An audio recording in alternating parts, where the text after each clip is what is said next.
চেরাপুঞ্জির উদ্দেশ্যে বেরিয়ে পড়েছি। এখন স্কুল টাইম, রাস্তা একটু জ্যাম আছে, একটু না বেশ ভালোই জ্যাম আছে। তো সকাল 8:30 থেকে এইটা স্কুলগুলো শুরু হতে থাকে। এই সময়টা আপ টু 10টা বাজে। 10 अभी कितने बजे तक चलेगा ये जैम? ये तो मैक्सिमम 11 बजे 10-11 बजे तक।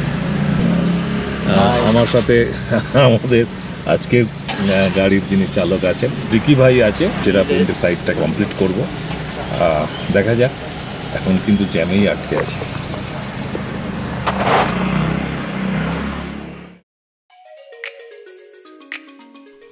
শিলং শহর থেকে চেরাপুঞ্জি প্রায় 54 কিলোমিটার রাস্তা, কিন্তু এই যাত্রা কেবলই গন্তব্যে পৌঁছানোর নয়, এই রাস্তাটাই যেন এক রোমাঞ্চকর সৌন্দর্যের যাত্রাপথ। এবারে এটা হচ্ছে ডুয়ান সিং সিএম ব্রিজ। চেরাপুঞ্জি যাওয়ার রাস্তায় এই ব্রিজটা পড়ে।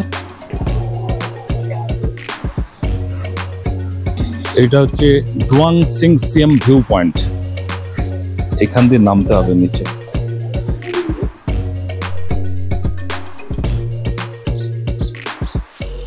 একেবারে শান্ত নিরিবিলি একটা জায়গা।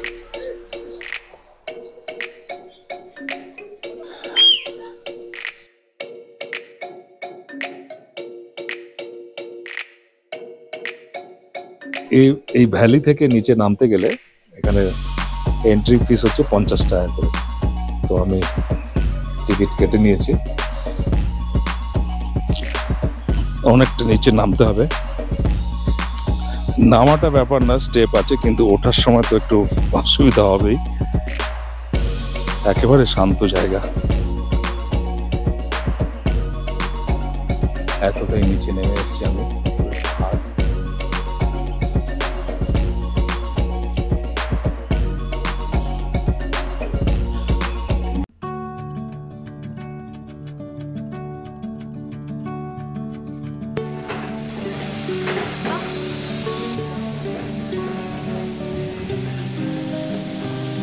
চিরাচরিত যে পোশাক, খাসি পোশাক, এই পোশাকে সেজেছে, দারুণ লাগছে। সো কিউট, দারুণ, বিউটিফুল।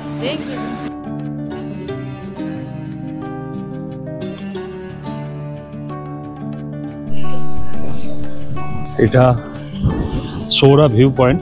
প্রচন্ড হাওয়া দিচ্ছে আর এই নিচে গাড়িগুলো চলছে। মুহূর্তে মুহূর্তে পাল্টায় এখানকার মেঘের আনাগোনা এবং ছাওয়া, রোদ। এই মুহূর্তে মেঘলা হয়ে আছে। সৌরা ভিউ পয়েন্ট অ্যাকচুয়ালি চেরাপুঞ্জির এখানকার স্থানীয় ভাষার নাম হচ্ছে সৌরা। এটা একটা ভিউ পয়েন্ট, অসাধারণ এই জায়গাটা।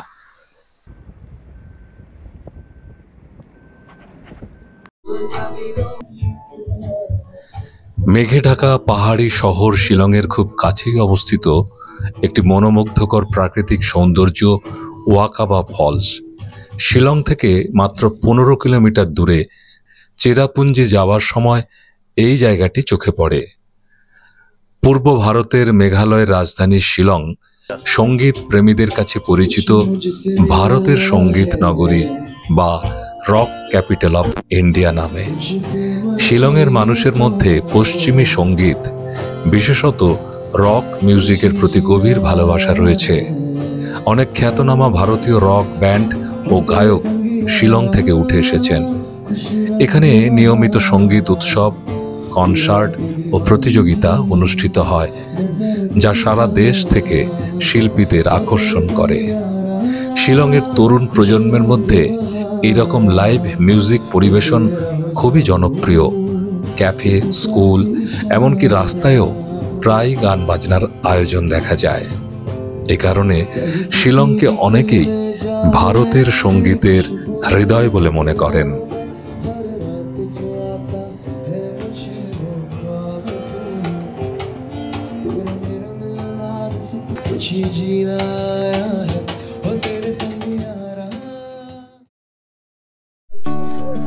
এইটা আর একটা ভিউ পয়েন্ট, ওয়াকাবা লাটারাই ফলস।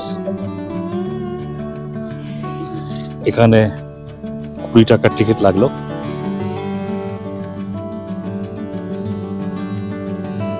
যেহেতু এখন সূর্যের আলোটা পুরো এখানে পড়েছে, তাই অসাধারণ লাগছে।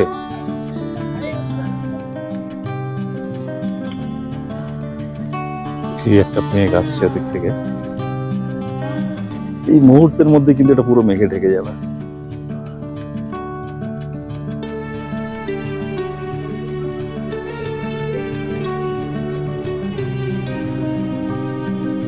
এখন আমার গন্তব্য চিরাপুঞ্জি শহরের খুব কাছেই অবস্থিত মাউস মাই কেভ। গুহাটি এখনো ভূতাত্ত্বিকভাবে সক্রিয়, অর্থাৎ জীবন্ত।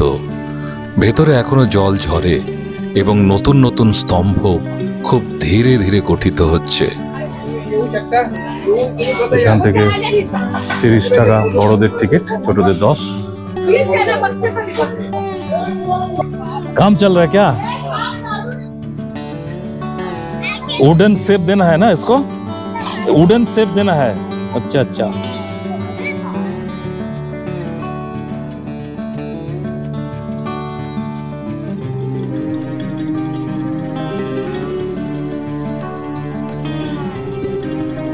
প্রাচীন গুহার মধ্যে কিছুটা তো মাউসমাই নিচে শব্দটি যেতে হবে। স্থানীয় খাসি অনেকে ভাষা থেকে গুহার মুখ এসেছে, থেকে কিন্তু চলে যার আসছে। অর্থ ওথ স্টোন বা শপথ পাথর বা কাছের পাথর হিসেবে।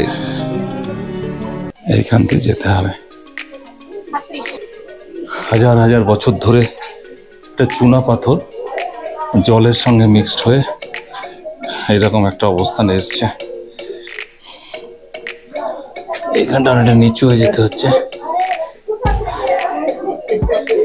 এই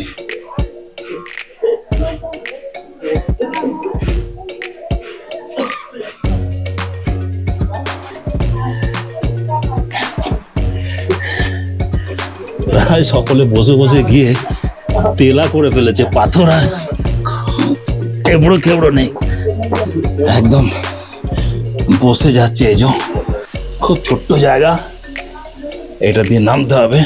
এটা অ্যাকচুয়ালি চুনা পাথর, চুনা পাথরের সাথে বালি জল দীর্ঘদিন ধরে লাগতে লাগতে এই শেপটা এসেছে। বহু হাজার বছরের পুরনো একটা গুহা মাউসিমাই। এটা ভারতবর্ষের সবচেয়ে বড় যে 10টি গুহা তার মধ্যে একটি। এই ওপরটা এইরকম শেপ রয়েছে ওপর দিকটা। এইখান দিয়ে বেরোতে হবে। এই জায়গাটা একটু এবড়ো খেবড়ো আছে, একটু না বেশ ভালোই আছে। এটা দিয়ে যেতে হবে, এখনো অনেকটা রাস্তা পেরোতে হবে। এটা দিয়ে উপর দিয়ে আলো ঢুকছে, এটা দিয়ে বেরোনো। বাইরের মুখে এসে গেছি।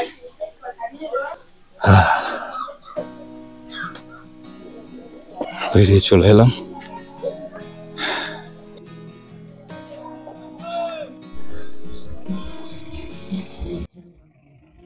এটা নহসনঙ্গিথিয়াং ফলস বা স্থানীয়ভাবে এটা 7 সিস্টার্স ফলস নামে পরিচিত।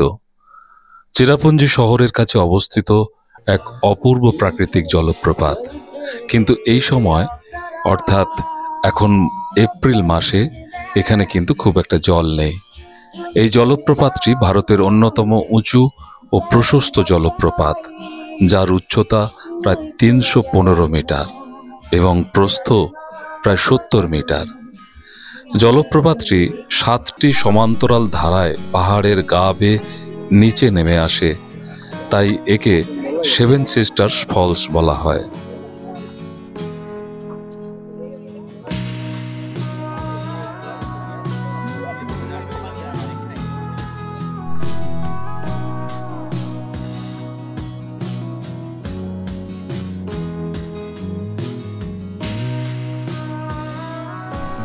এটা হচ্ছে ইকো পার্ক নাংথাইমাই সোরা। এখান থেকে ঢুকতে গেলে 20 টাকার টিকিট লাগে। 14 বছরের নিচে বাচ্চাদের হচ্ছে 10 টাকা করে।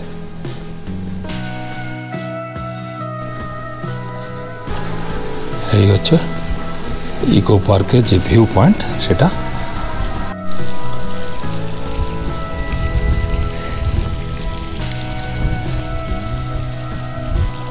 একেবারে পরিষ্কার পরিচ্ছন্ন একটা জায়গা।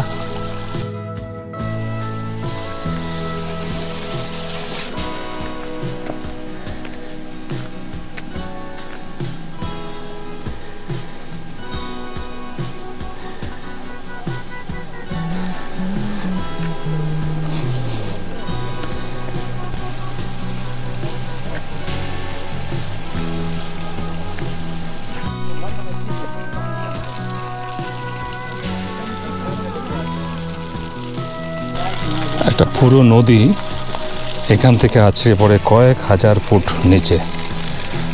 যখন আছড়ে পড়ে সেই দৃশ্য অসাধারণ।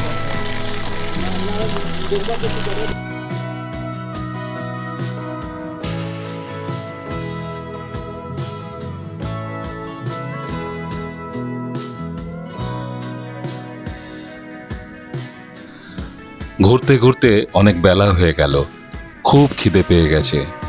এটা পাইন লিফ রেস্টুরেন্ট, দেখি এখানে কি কি পাওয়া যায়। পরের অর্ডার দিয়েছিলাম মাটন থালি, ভাত, বেগুনি, আলু সিদ্ধ, ডাল, এটা তরকারি, এটা কি দেখতে হবে, এটা কি এটা সোয়াবিনের তরকারি, মাটন, চাটনি, দই, আচারটা। মাটন থালি পড়লো 250 টাকা। খাবারের স্বাদ একেবারে ঠিকঠাক। এখান থেকে জানলা দিয়ে বাইরের দৃশ্য অসাধারণ লাগছে। এরপরে আমার গন্তব্য নৌকালিকাই ফলস। আজ এপ্রিল মাসের 13 তারিখ 2025। এ সময় ফলসে জল প্রায় থাকে না, তবু চলেছি এখানকার লোক মুখে প্রচলিত খুব দুঃখের এক গল্পকে ছুঁয়ে দেখার জন্য। এখন আমি এসে গেছি নৌকালিকা ভিউ পয়েন্টে। এ অসাধারণ একটা ভিউ, বেশ কয়েকটা ধারায় এখান থেকে জল নামে নিচে। কিন্তু নৌকালিকা এই যে ফলস, এর পেছনে একটা গল্প লুকিয়ে রয়েছে। অনেকদিন আগে এর আশেপাশে ছোট ছোট গ্রাম থাকতো। এটা পূর্ব খাসি যে পাহাড়, এটা তার রেঞ্জ। এখানে আশেপাশে গ্রামে কাজ করত, চাষবাস করত এক মহিলা। সে ভালোবেসে একজনকে এখানে বিয়ে করেছিল। বিয়ের পরে তার একটা বাচ্চা হয়। বাচ্চাটার নাম ছিল লিলি, একটা ছোট্ট মেয়ে। কিন্তু 2 বছর বয়স যখন বাচ্চাটা, তখন তার বাবা হঠাৎই মারা যায়। বেশ কিছুদিন কেটে যাবার পরে তার মা আবার দ্বিতীয়বার বিয়ে করে। বিয়ে করার পরে বেশ কিছুদিন কেটে যায়, কিন্তু দ্বিতীয় পক্ষের স্বামী কিন্তু ওই যে মেয়েটিকে মানতে চাইতো না। প্রচন্ড নেশা করত, ড্রিঙ্ক করত। তো একদিন সে মদ টদ খেয়ে ঘরে ছিল, বাচ্চা মেয়েটা ছিল, আর তার স্ত্রী এরকম বাইরে কাজ করত। তো একদিন সে যখন কাজকর্ম করে যখন মহিলা ঘরে ফেরে, তখন তার বাচ্চাকে সে দেখতে পায় না।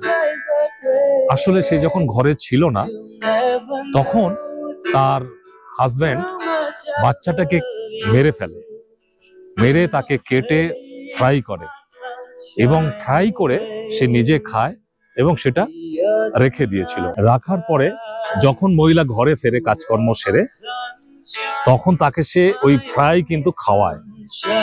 মেয়েটি বুঝতে পারে না যে তার মেয়েকে সে ফ্রাই করে তার স্বামী খাইয়েছে।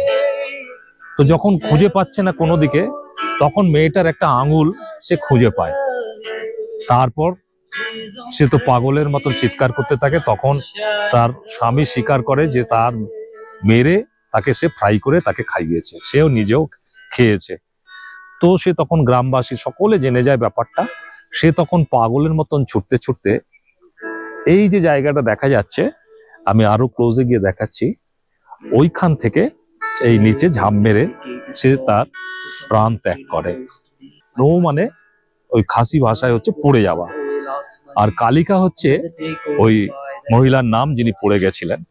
খুব হৃদয় বিদারক গল্প বা ঘটনা যাই হোক না কেন, এখন লোক মুখে জানি না কতটা এটা বড় হয়েছে বা কি হয়েছে, কিন্তু আসলে প্রত্যেকটা গল্পের পেছনে তো কিছু ঘটনা থাকে।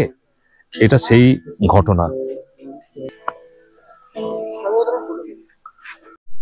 চেরাপুঞ্জি শুধু একটা ভ্রমণ গন্তব্য নয়, এটা প্রকৃতির সঙ্গে একান্ত সময় কাটানোর এক অপূর্ব স্থান। ভিডিওটি ভালো লাগলে লাইক করো, কমেন্টে জানিও তোমাদের মতামত, আর ভ্রমণ প্রেমী বন্ধুদের ভিডিওটি শেয়ার করতে ভুলো না। চ্যানেলটি সাবস্ক্রাইব করে পাশে থাকা বেল আইকনটি অবশ্যই ক্লিক করার অনুরোধ রইল। দেখা হবে পরবর্তী ব্লগে। ধন্যবাদ।